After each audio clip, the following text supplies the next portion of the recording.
নবীজি সাল্লাল্লাহু আলাইহি সাল্লাম বলেন, কোন নাফরমান পাপী তাকে যখন তার স্বজনরা কবরস্থানে দাফন করার জন্য তার লাশ খাটিয়ার মধ্যে করে কাঁধে তুলে নেয়, তারা যখন কবরস্থানের দিকে প্রথম কদম রওনা দেয়, আল্লাহর নবী সাল্লাল্লাহু আলাইহি ওয়াসাল্লাম বলেন, আল্লাহর কসম, ওই নাফরমান তখন এমন বিকট চিৎকার করে আর বলে, ইয়া লাইতাহা ইলা আইনা কাদ্দামতুমুনি, হায় আমার আফসোস, আমার স্বজনরা, আমারে তোমরা কই নিয়ে যাচ্ছ, তোমরা আমার ওইদিকে নিচ্ছ কেন? আল্লাহর নবী সাল্লাল্লাহু আলাইহি সাল্লাম বলেন, পৃথিবীর প্রথম মানুষ থেকে ইসরাফিলের ফু পর্যন্ত যত মানুষ, সমস্ত মানুষ যদি একসাথে একবার এই নাফরমানের শুধু লাশের খাটিয়ায় যে চিৎকারটা দেয় কবরের আযাবের ভয়ে, আল্লাহর নবী বলেন, একবার যদি সমস্ত মানুষ একসাথে শুনতো ওই চিৎকার, তাহলে সাইকা, সমস্ত মানুষ একসাথে বেহুশ হয়ে যেত, বেহুশ হয়ে যেত, এত ভয়ানক। নবী সাল্লাল্লাহু আলাইহি সাল্লাম বলেন, আল্লাহ তাআলা দয়া করে ওই আওয়াজ তোমাদেরকে শোনায় না, যদি শুনাইতো তো তোমাদের গোটা জিন্দেগি তছনছ হয়ে যেত, জীবনে আর কোনো আনন্দ ফুর্তি, জীবনে আর কোনো আরাম ভোগ করতাম। রাসূলুল্লাহ সাল্লাল্লাহু আলাইহি ওয়াসাল্লাম বলছেন, লাউ তা'লামুনা মা আ'লামু, কবরের আযাব, জাহান্নামের আযাব কি পরিমাণ ভয়ানক, এটা আমি যা দেখছি, আমি যা জানি, আমার উম্মত তোমরা যদি সবাই তা জানতা, বুঝতা, দেখতা, লা দাহিকতুম কালিলা ওয়া লা বাকাইতুম কাসীরা, তাহলে তোমরা একদমই কম হাসতা, সারাক্ষণই বেশি বেশি কাঁদতা। ওমা তালাদ্দাসতুম বিল ফুরুশাত, অর্থাৎ তোমরা বিছানায় তোমাদের স্ত্রীদের সাথে তখন আর কোনো রকম মেলামেশাও করতে না। এমনকি শুধু কবরের আযাব আর জাহান্নামের আযাবের এক বিন্দু উপলব্ধি যদি তোমাদের জানোয়ারেরও হইতো, তাহলে তোমাদের কোনো জানোয়ারও, গরু, ছাগল, ভেড়া, বকরি, হৃষ্টপুষ্ট আর কোনোদিন হইতো না, বরং ওই বকরা, ভেড়া, বকরি, গরু, ছাগল পর্যন্ত জীর্ণ শীর্ণ হয়ে মরে যাবে। হাদিস। নবীজি সাল্লাল্লাহু আলাইহি সাল্লাম 5 ওয়াক্ত নামাজের পরে কবরের আযাব থেকে পানাহ চাই। প্রত্যেক নামাজের পরে যে কয়েকটা দোয়া নিয়মিত করতেন নবীজি সাল্লাল্লাহু আলাইহি সাল্লাম, তার মধ্যে কবরের আযাব থেকেও পানাহ চাই। আল্লাহুম্মা ইন্নী আউযু বিকা মিন আযাবি জাহান্নাম ওয়া মিন আযাবিল কবর ওয়া মিন ফিতনাতিল কবর ওয়া মিন ফিতনাতিল মাসীহিদ দাজ্জাল ওয়া মিন ফিতনাতিল মাহইয়া ওয়াল মামাত। এর মধ্যে একটা হলো কবরের আযাব। নবীজি বলতেন কবরের আযাব থেকে আল্লাহ, আমি আপনার কাছে পানাহ চাই। নবীজি সাল্লাল্লাহু আলাইহি সাল্লাম সাহাবাদের সাথে কোথাও যাচ্ছিলেন, দুইটা কবরের পাশ দিয়ে, নবীজি তখন স্পষ্ট বলছেন, ওই সাদা গেঞ্জি, সাদা গেঞ্জি, ওই অসভ্য বেয়াদব বেটা, মোবাইল নিয়ে এখান থেকে সর বেটা,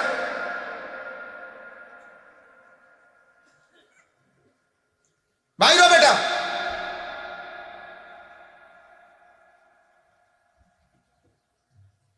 জি, আল্লাহর নবী সাল্লাল্লাহু আলাইহি ওয়াসাল্লাম বলেন, এই দুই কবরের মধ্যে আযাব হচ্ছে, সরাসরি নবী বলছেন, ইন্নাহুমা ইউআযাবান, এই দুই কবরে আযাব হচ্ছে। নবীজি বলেন, সাহাবারা জানো কেন আযাব হচ্ছে? আল্লাহর নবী সাল্লাল্লাহু আলাইহি সাল্লাম বললেন, প্রথম ব্যক্তির কবরে আযাব হইতেছে, সে পেশাব করে ঠিকমতো ঢিলা কুলুপ পানি ব্যবহার করত না। আল্লাহর নবী বলেন, কসম, এই কারণে এই নাফরমানের কবরে আযাব হচ্ছে। হায় হায়, তোমরা কিশোর, যুবক, মাঝবয়সী, দিনের পর দিন যারা প্রস্রাব করে, ঢিলা নাই, কুলুক নাই, টয়লেট পেপার ব্যবহার নাই, পানি ব্যবহার নাই, কি হবে কবর? কেমনে সহ্য করবে কবরে আযাব? নবী নিজে বলছেন, তিরমিজি শরীফের, আবু দাউদ শরীফের হাদিস এটা। নবীজি বলছেন তার কবরে আযাব হচ্ছে এই কারণে যে সে প্রস্রাব থেকে নিজেকে ঠিকমতো পাক রাখত না, ঢিলা কুলুপ পানি ব্যবহার করত না। তাইলে যারা এই শুধুমাত্র পেশাব করেই আবার হাঁটা শুরু করে, চলে যায়, তো কোথায় টয়লেট পেপার, কোথায় পানি? বলেন। এবং এটা একদম বাস্তব সত্য কথা যে পেশাব করে যে ঠিক মতো পবিত্র হয় না, পানি ব্যবহার করে না, টয়লেট পেপার ব্যবহার, একদম একদম নিচু জাতের মানুষ। এটা একদম নিকৃষ্ট, কম জাত, নিকৃষ্ট জাতের মানুষ, একেবারে রুচিহীন সভ্য মানুষের সমাজে, মানুষের ভদ্র সমাজে বেমানান। এটা জন্তু জানোয়ারের সাথে মানানসই। এই আফ্রিকার জঙ্গল কিংবা সুন্দরবনে এই সমস্ত জন্তুদের সাথে থাকলেই তাকে মানাইতে পারে, কারণ ওরাও এরকম, ও এরকম।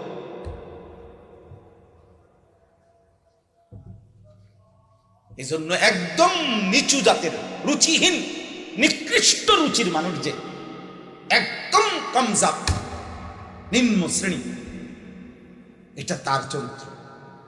যে প্রস্রাবের দুর্গন্ধ নিয়ে প্যান্টের মধ্যে, লুঙ্গির মধ্যে চলতে থাকে, এটা নিশ্চিত টয়লেট পেপার ব্যবহার না করলে নিশ্চিত একেবারে পৃথিবীর যেই কোনো ডাক্তারের জিজ্ঞাসা করলো, পুরুষ সৃষ্টিগতভাবেই তার পেশাবের ফোঁটা, আল্লাহর সৃষ্টিতেই তার পেশাব একবারে শেষ হয় না। একটু সময় অপেক্ষা করলে 2-4 ফোঁটা প্রস্রাব থেকেই যায়। এটা টয়লেট পেপার ব্যবহার করলে শুষে নেয়, এরপরে পানি ব্যবহার করলে পবিত্র হয়ে গেছে। ইসলামের সমস্ত বিষয় বিজ্ঞানসম্মত, বাস্তবসম্মত, যুক্তিসম্মত। অযৌক্তিক, অবাস্তব, অবৈজ্ঞানিক কোনো বিধান ইসলামের মধ্যে নেই। যা কিছু সুন্দর, সার্বজনীন, যা কিছু সারা বিশ্বব্যাপী মানানসই, সেটাই ইসলামের বিধান।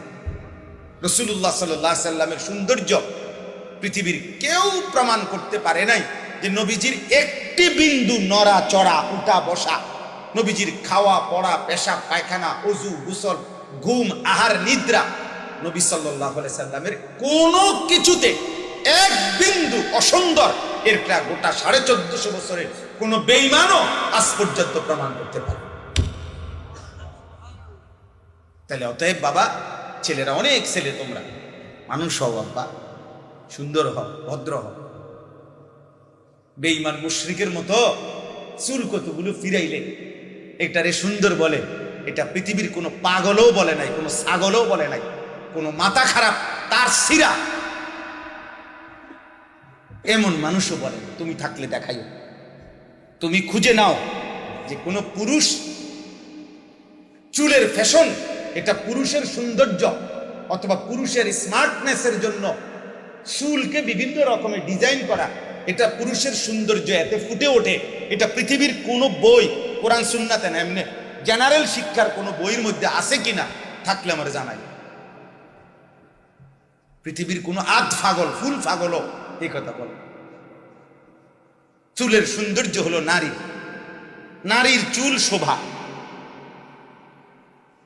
নারীর কি চুল শোভা। চুলের জন্য পৃথিবীতে নারীর চুলের মধ্যে অনেক সৌন্দর্যতা, মায়া, আকর্ষণ সেটা থাকতে পারে, সেটা ভিন্ন বিষয়। তাহলে তোমার শরীর নাপাক, পেশাব করে পানি নাও না, তো তুমি নিজেকে হ্যান্ডসাম চুল দিয়া মনে করলে, এটা সম্পূর্ণ বিকৃত বুদ্ধি, দিমাগ। কে তোমারে বুঝাইলো এটা? তুমি গবেষণা করো, তুমি দেখো, ফেসবুকে খুঁজে নাও, পাও কিনা, ইউটিউবে সার্চ করো, বা কোথাও পাইলে দেখো। আল্লাহ তাআলা আমাদেরকে বুঝার তৌফিক দান করুন।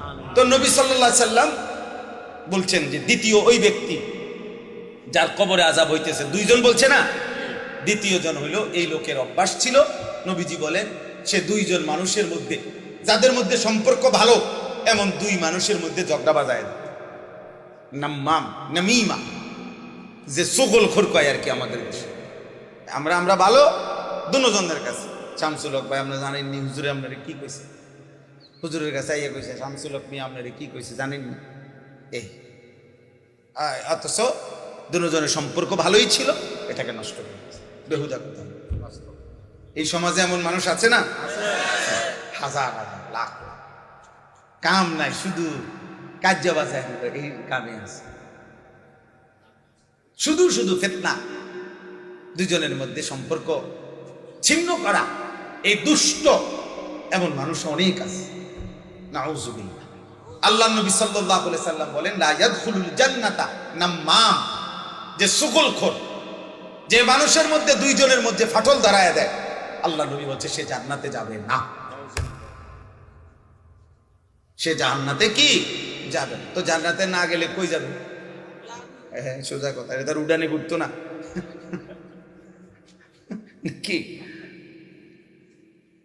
আল্লাহ তাআলা আমাদেরকে মাফ করে দেন। তাইলে ভাইয়া, কবরের আযাব সত্য। কবরের আযাব কি? কোরআনুল কারীমের মধ্যে মাকাবির বলে কবরের কথা আল্লাহ বলছেন। রাসূলুল্লাহ সাল্লাল্লাহু আলাইহি সাল্লাম বহু হাদিসে কবরের আযাব এটা বলছেন। আর এই সূরাটা এই ব্যক্তিকে কবরের আযাব থেকে রক্ষা করবে।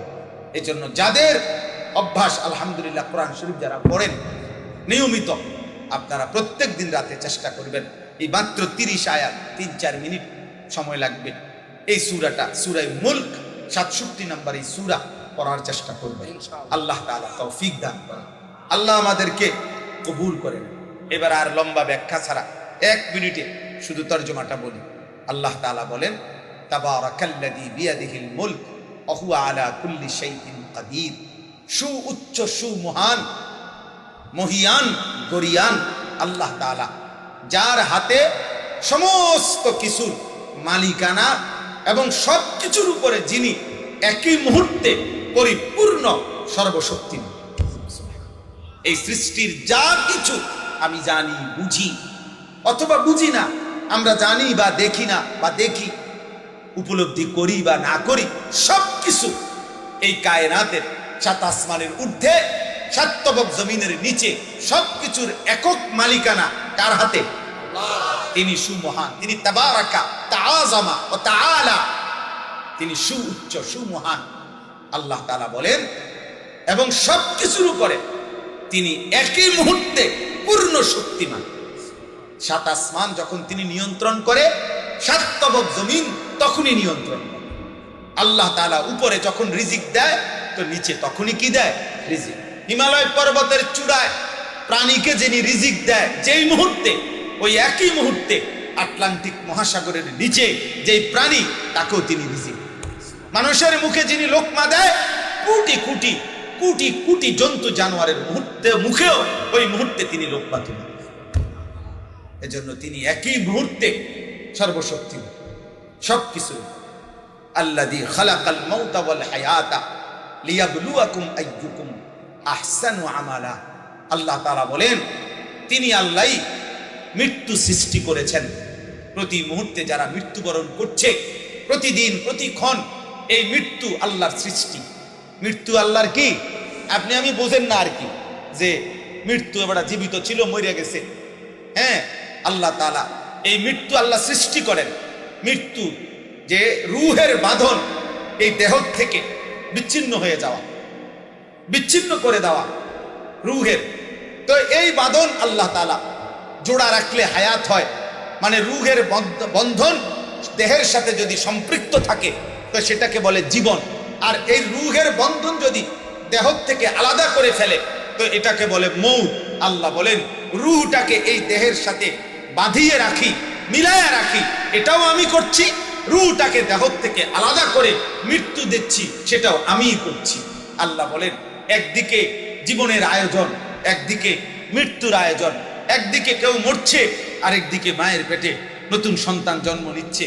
আল্লাহ তাআলা বলেন, এই যে জন্ম মৃত্যুর আয়োজন, এই যে মৃত্যু এবং জন্মের আয়োজন প্রতি মুহূর্তে মুহূর্তে আমি করছি, সৃষ্টি করছি। কেন?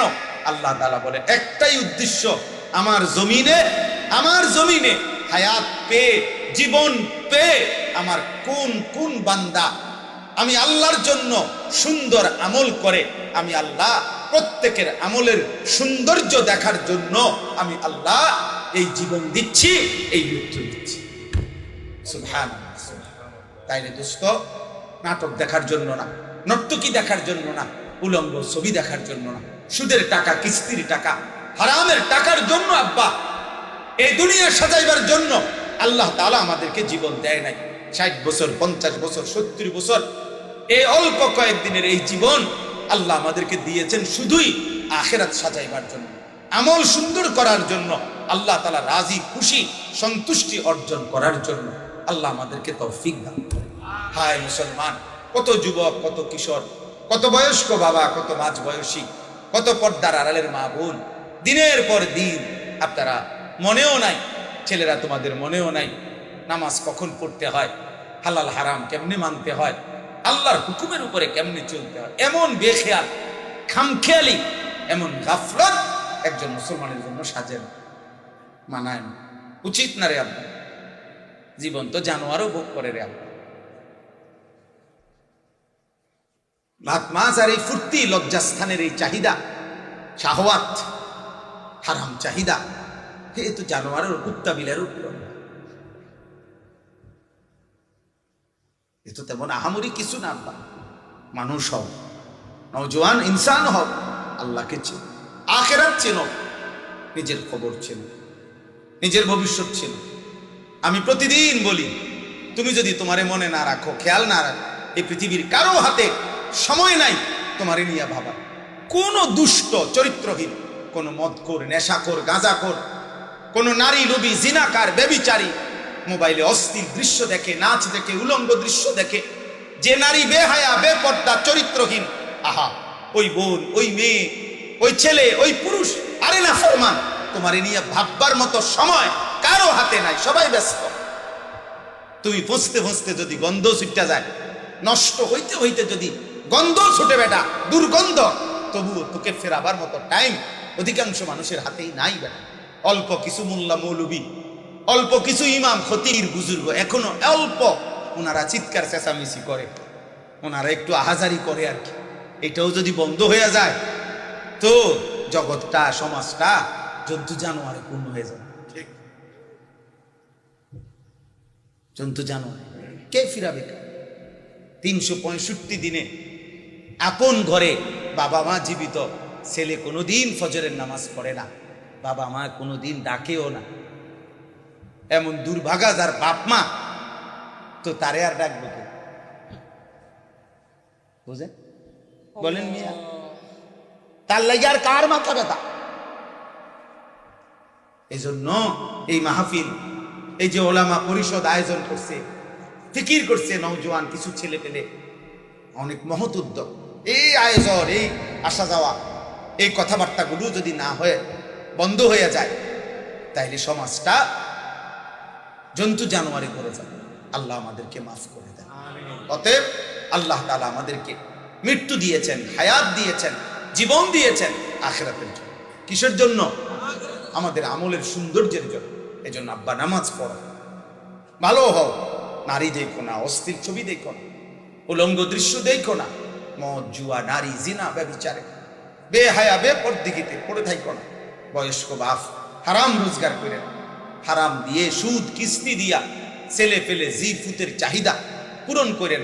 আপনার সন্তান আপনারে মনে রাখবেন, দুনিয়াতেও মনে রাখবেন, আর আখিরাতে ও যখন শুনবে, আহা, আমার বাবার সারা জীবনের উপার্জনের কারণে, হারাম রোজগারের কারণে আজ আমরা জাহান্নামে, থুতু মারবে আপনার কপালে, থুতু থুতু মারবে। সন্তান আল্লাহরে বলবে, আল্লাহ আমার সুদখোর আব্বার কপালে থুতু মারি, তার কপালে থু, তার কপালে। পরে আমি বলছি নি, ওই আমার সুদে কিস্তিতে আমারে বড় করতে, আমি বলছি নি, তার থু, তার কপালে। হারামখোর,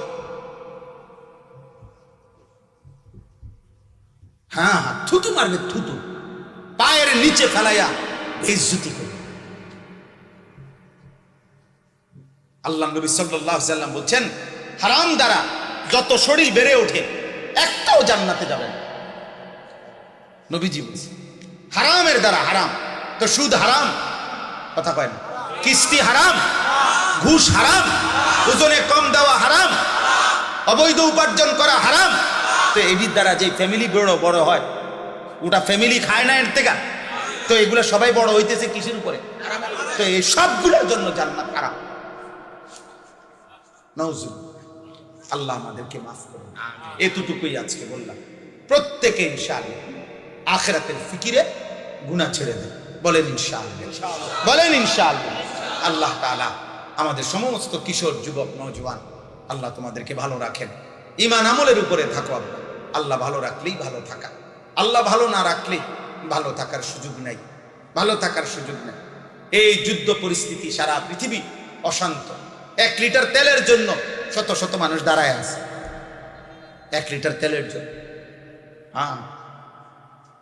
1 লিটার তেলের জন্য। অর্থাৎ আল্লাহ যদি শান্তি নিরাপত্তা না দেয়, কারো হাতে সুখ নেই। আল্লাহ আমাদেরকে বুঝ